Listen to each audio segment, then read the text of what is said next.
Assalamualaikum warahmatullahi wabarakatuh.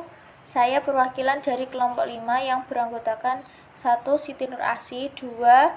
Marsha Istiana Salsabila, 3. Asfiatul Maulidia, 4. Cinta Sari Dewi, dan kelima Afifa Miftahul Jannah, yang akan mempresentasikan hasil kerja kelompok kami yang berjudul Demokrasi Indonesia. Saya Siti Nur Asih, NIM 2010610054, akan menjelaskan materi tentang pengertian demokrasi. Pengertian demokrasi. Demokrasi adalah bentuk atau mekanisme sistem pemerintahan suatu negara sebagai upaya mewujudkan kedaulatan rakyat atau kekuasaan warga negara atas negara untuk dijalankan oleh pemerintah negara tersebut. Secara bahasa, demokrasi terdiri dari dua kata Yunani, yaitu demos yang berarti rakyat atau penduduk suatu tempat, dan kratos atau kratein yang berarti kekuasaan, kedaulatan, atau pemerintahan. Gabungan dua kata demos kratos atau demos kratein memiliki arti suatu sistem pemerintahan dari rakyat, oleh rakyat, dan untuk rakyat. Secara istilah, menurut Sarbani Saleh, ada banyak sekali definisi yang dikemukakan oleh beberapa ahli politik mengenai demokrasi. Masing-masing memberikan definisi dari sudut pandang yang berbeda. Berikut ini adalah beberapa definisi tentang demokrasi menurut para ahli. Yang pertama yaitu Joseph Schumpeter. Demokrasi adalah suatu perencanaan institusional untuk mencapai keputusan politik di mana individu-individu memperoleh kekuasaan untuk memutuskan cara perjuangan kompetitif atas suatu rakyat. Yang kedua, Sidney Hook. Demokrasi adalah bentuk pemerintahan di mana keputusan-keputusan pemerintah yang penting secara langsung maupun tidak langsung didasarkan pada kesepakatan mayoritas yang diberikan secara bebas dari rakyat dewasa. Yang ketiga, menurut Philip C. Schumpeter, demokrasi sebagai suatu sistem pemerintahan di mana pemerintah dimintai tanggung jawab atas tindakan-tindakan mereka di wilayah publik oleh warga negara yang bertindak secara tidak langsung melalui kompetisi dan kerjasama dengan para wakil mereka yang telah terpilih. Yang keempat yaitu menurut Henry B. Mayo, demokrasi adalah sebagai sistem politik merupakan suatu sistem yang menunjukkan bahwa kebijakan umum ditentukan atas dasar mayoritas oleh wakil-wakil yang diawasi secara efektif oleh rakyat dalam pemilihan-pemilihan berkala yang didasarkan atas prinsip kesamaan politik dan diselenggarakan dalam suasana terjaminnya kebebasan politik. Selanjutnya, sekian yang dapat saya sampaikan. Materi selanjutnya tentang macam-macam demokrasi akan dijelaskan oleh teman saya, Cinta Sari Dewi. Baik, saya akan melanjutkan presentasi dari Saudara Asih. Macam-macam demokrasi. Macam-macam demokrasi dibagi menjadi 3, berdasarkan penyaluran kehendak rakyat, berdasarkan hubungan antar kelengkapan negara, dan berdasarkan prinsip ideologi. Demokrasi berdasarkan penyaluran kehendak rakyat dibagi menjadi 2, yaitu demokrasi langsung dan demokrasi tidak langsung. Demokrasi langsung atau direct demokrasi, sistem demokrasi ini melibatkan warga negara untuk langsung dan aktif dalam pengambilan keputusan pemerintahan. Kemudian demokrasi tidak langsung atau perwakilan atau indirect demokrasi, walau kekuasaan tertinggi berada di tangan rakyat, akan tetapi pada sistem demokrasi ini, kekuasaan politik warga negara dilaksanakan secara tidak langsung, yakni melalui perwakilan rakyat. Kemudian demokrasi berdasarkan hubungan antar kelengkapan negara. Dibagi menjadi 4, 1. Demokrasi perwakilan dengan sistem referendum, yakni sistem demokrasi yang mana rakyat mempunyai perwakilan untuk menjabat di parlemen, namun tetap dikontrol oleh rakyat dengan menggunakan sistem referendum. Yang kedua, demokrasi perwakilan dengan sistem parlementer, yaitu sistem demokrasi yang dimana terdapat hubungan kuat antara badan eksekutif dengan badan legislatif. Yang ketiga, demokrasi perwakilan dengan sistem pemisahan kekuasaan, yakni sistem demokrasi yang menjelaskan kedudukan antara eksekutif dengan legislatif terpisah, sehingga tidak berkaitan secara langsung seperti halnya sistem parlementer. Yang keempat, demokrasi perwakilan dengan sistem referendum dan inisiatif rakyat, yakni sistem demokrasi penggabungan antar demokrasi perwakilan atau tidak langsung dengan demokrasi secara langsung. Demokrasi berdasarkan prinsip ideologi. Demokrasi liberal, yakni sistem demokrasi yang menjunjung tinggi hak setiap warga negara serta memberikan kebebasan setiap individu dalam mengemukakan pendapat. Kemudian demokrasi rakyat, yakni sistem demokrasi yang dijalankan berlandaskan paham sosialis atau komunisme, yang mana kepentingan negara dan kepentingan umum menjadi yang terpenting di atas kepentingan individu. Kemudian demokrasi Pancasila, yakni sistem demokrasi yang dilaksanakan berdasarkan nilai-nilai yang terkandung dalam Pancasila. Adapun sistem demokrasi Pancasila ini berasaskan musyawarah mufakat yang mengedepankan kepentingan umum. Kemudian prinsip demokrasi akan dijelaskan oleh Saudari Marsha. Baik, di sini saya akan melanjutkan presentasi dari kelompok 5. C. Prinsip-prinsip demokrasi. Yang pertama, kedaulatan rakyat. Salah satu prinsip demokrasi secara universal yang utama adalah adanya kedaulatan rakyat. Hal ini sesuai dengan definisi demokrasi, yakni pemerintahan dari rakyat, oleh rakyat, dan untuk rakyat. Dalam penerapannya, rakyat berhak maju ke parlemen sebagai wakil rakyat untuk menyalurkan aspirasi rakyat secara umum. Rakyat juga menjadi pemegang kedaulatan tertinggi dalam pemerintahan. Yang kedua, pemerintahan berdasarkan persetujuan dari yang diperintah. Artinya, pemerintahan harus berjalan sesuai kehendak dan aspirasi dari rakyat itu sendiri. Rakyat harus terus mengontrol kinerja pemerintahan, baik lewat lembaga resmi parlemen seperti DPR atau DPD, atau lewat penyampaian pendapat secara tidak resmi, guna memenuhi asas demokrasi itu sendiri. Yang ketiga, kekuasaan mayoritas. Dalam suatu negara demokrasi, pihak mayoritas memiliki kekuasaan lebih, apalagi pada negara yang beragam, baik dari suku, agama, atau ras. Hal ini juga berlaku pada pengambilan keputusan dan kebijakan. Jika cara mufakat tidak bisa diraih, maka pengambilan keputusan lewat suara terbanyak atau mayoritas akan digunakan. Cara pemungutan suara juga digunakan untuk pemilihan kepala negara dan kepala daerah. Yang keempat, hak-hak minoritas.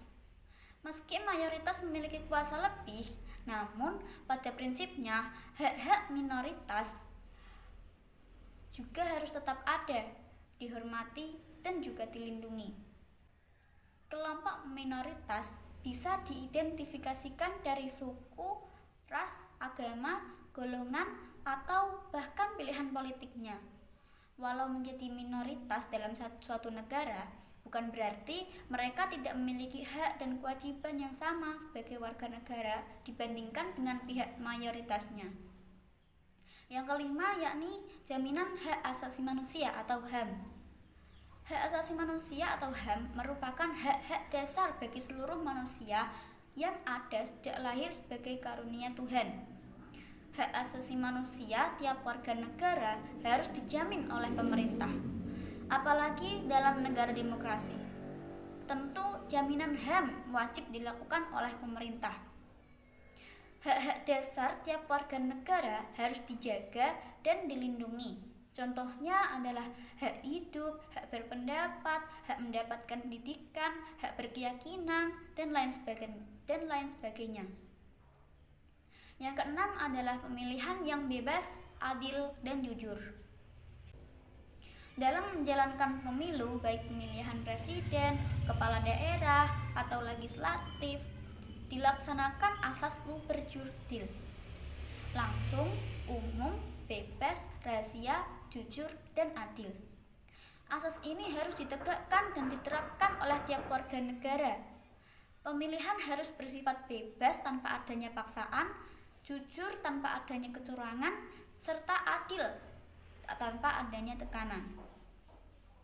Yang ketujuh adalah persamaan di depan hukum. Dalam negara demokrasi, penting untuk menerapkan prinsip persamaan di depan hukum.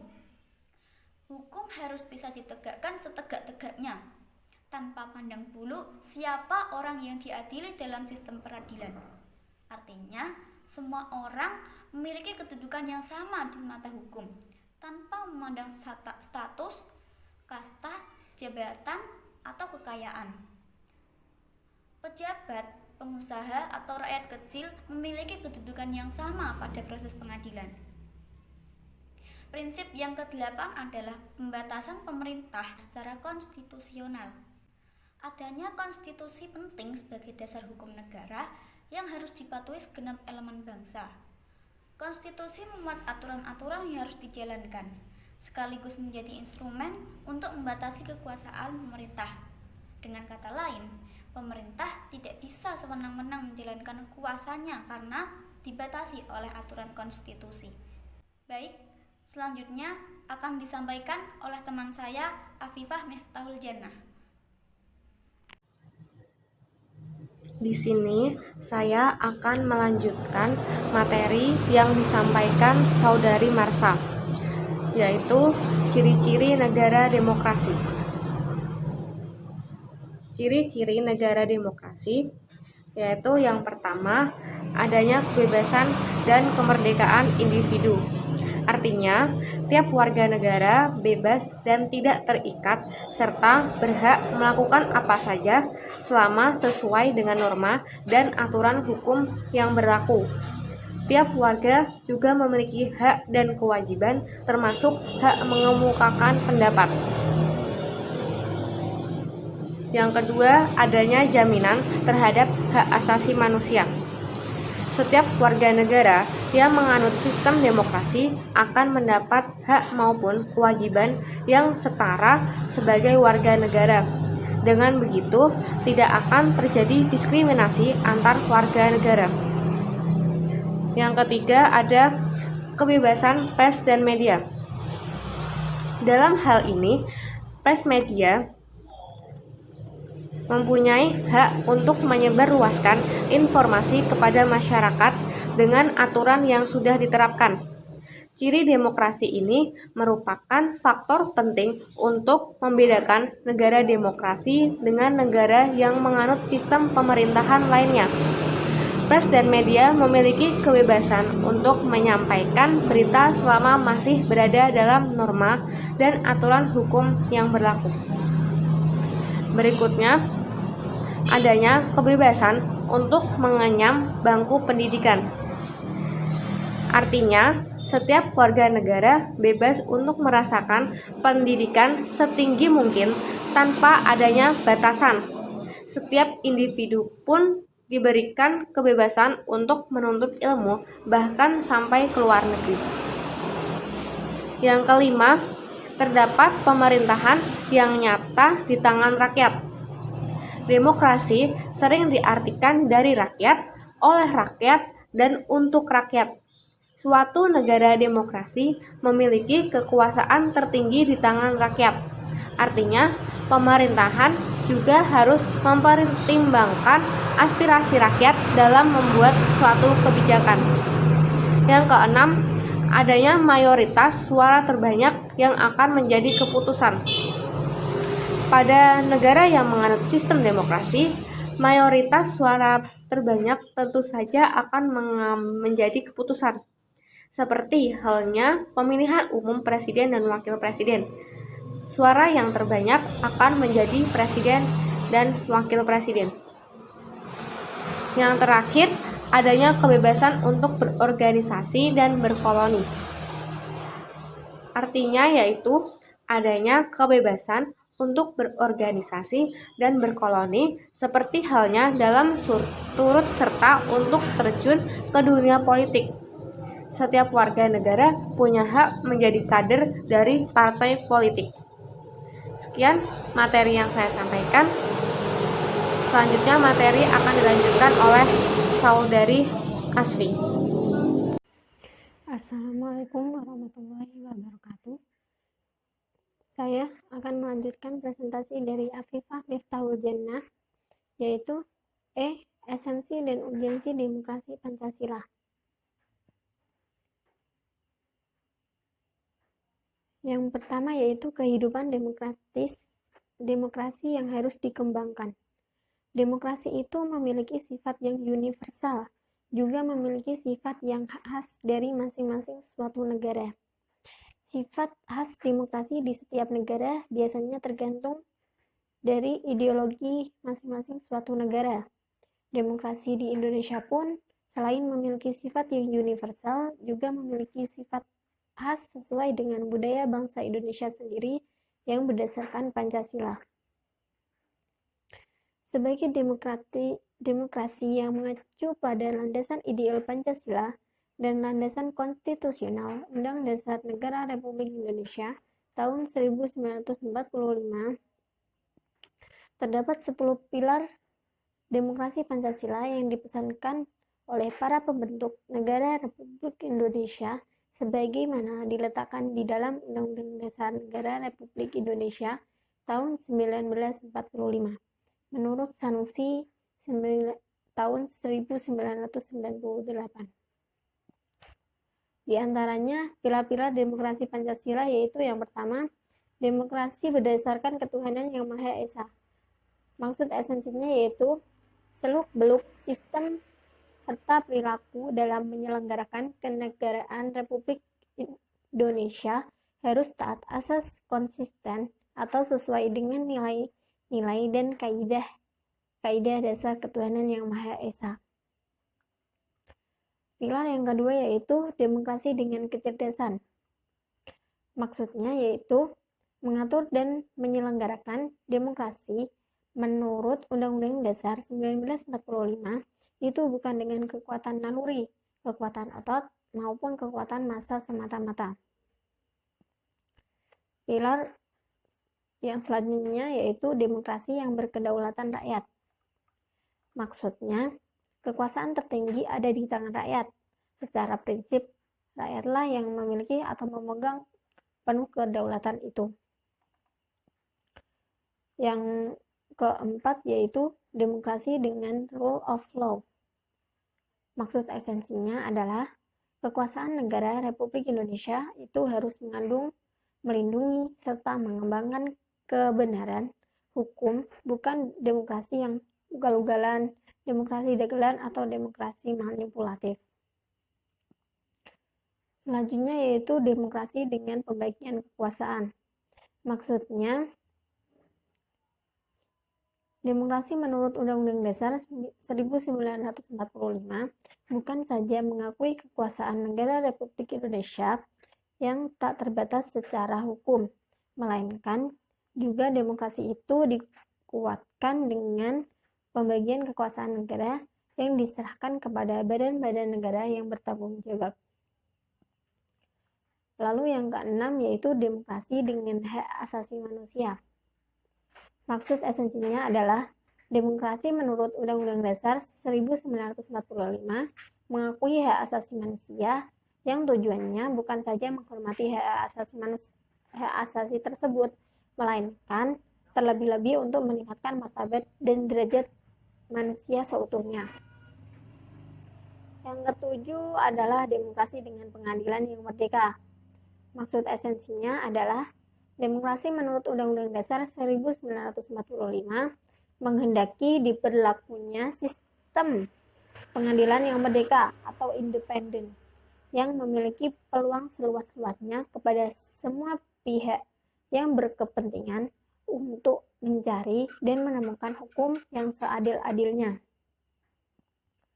Yang ke-8 yaitu demokrasi daerah dengan otonomi daerah. Yang dimaksud adalah otonomi daerah merupakan pembatasan terhadap kekuasaan negara, khususnya kekuasaan legislatif dan eksekutif di tingkat pusat, dan lebih khusus lagi pembatasan atas kekuasaan presiden. Lalu yang ke-9 yaitu demokrasi dengan kemakmuran. Maksud esensinya adalah demokrasi itu bukan hanya soal kebebasan dan hak, bukan hanya soal kewajiban dan tanggung jawab, bukan pula hanya mengorganisir kedaulatan rakyat atau pembagian kekuasaan kenegaraan. Yang terakhir adalah demokrasi yang berkeadilan sosial. Maksud esensinya adalah demokrasi menurut Undang-Undang Dasar 1945 menggariskan keadilan sosial di antara berbagai kelompok, golongan, dan lapisan masyarakat. Tidak ada golongan, lapisan, kelompok, satuan, atau organisasi yang menjadi anak emas yang diberikan berbagai keistimewaan atau hak khusus. Pembahasan selanjutnya adalah yang kedua, yaitu pentingnya kehidupan yang demokratis. Pada hakikatnya, sebuah negara dapat disebut negara yang demokratis apabila di pemerintah tersebut rakyat memiliki kesempatan untuk membuat suatu keputusan, memiliki persamaan kedudukan di muka hukum, dan mendapatkan pendapatan yang layak karena terjadinya distribusi pendapatan yang adil. Uraiannya yaitu A. Partisipasi dalam membuat keputusan.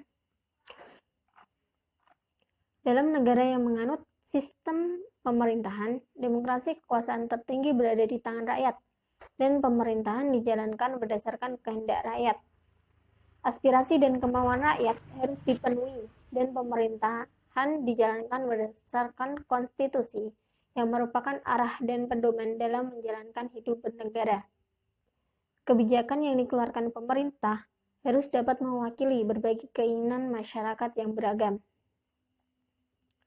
Sebagai contoh, ketika masyarakat kota tertentu resah dengan semakin tercemarnya udara oleh asap rokok yang berasal dari para perokok, maka pemerintah kota mengeluarkan peraturan daerah dengan larangan merokok di tempat umum. Yang B yaitu persamaan kedudukan di depan hukum. Seiring dengan adanya tuntutan agar pemerintah harus menjalankan baik dan dapat mengayomi rakyat, dibutuhkan adanya hukum. Hukum itu mengatur bagaimana seharusnya penguasa bertindak, bagaimana hak dan kewajiban dari penguasa dan juga rakyatnya. Semua rakyat memiliki kedudukan yang sama di depan hukum. Untuk menciptakan hal itu diperlukan adanya penegak hukum yang tegas dan bijaksana. Bebas dari pengaruh pemerintah yang berkuasa dan berani menghukum siapa saja yang bersalah. Hukum itu mengatur bagaimana seharusnya penguasa bertindak, bagaimana hak dan kewajiban dari penguasa dan juga rakyatnya. Semua rakyat memiliki kedudukan yang sama di depan hukum, yang memiliki arti hukum harus dijalankan secara adil dan benar. Hukum tidak boleh pandang bulu. Siapa saja yang bersalah dihukum sesuai dengan ketentuan yang berlaku, sehingga terciptanya aparat negara yang bijaksana dan tegas dan berani menghukum siapa saja yang bersalah.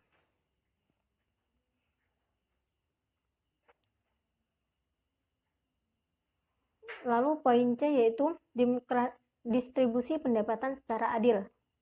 Dalam negara demokrasi, semua bidang dijalankan dengan prinsip keadilan bersama dan tidak berat sebelah, termasuk dalam bidang ekonomi. Semua warga berhak memperoleh pendapatan secara layak. Pemerintah wajib memberikan bantuan kepada orang-orang yang berpendapatan yang rendah. Seperti akhir-akhir ini, pemerintah menjalankan program pemberian bantuan berupa uang tunai atau sembako. Pada kesempatan lain, pemerintah dengan giat membuka lapangan kerja agar masyarakat mendapatkan penghasilan yang layak. Dengan adanya program tersebut, diharapkan terjadi distribusi pendapatan yang adil untuk semua warga negara Indonesia dan mengurangi adanya pengangguran.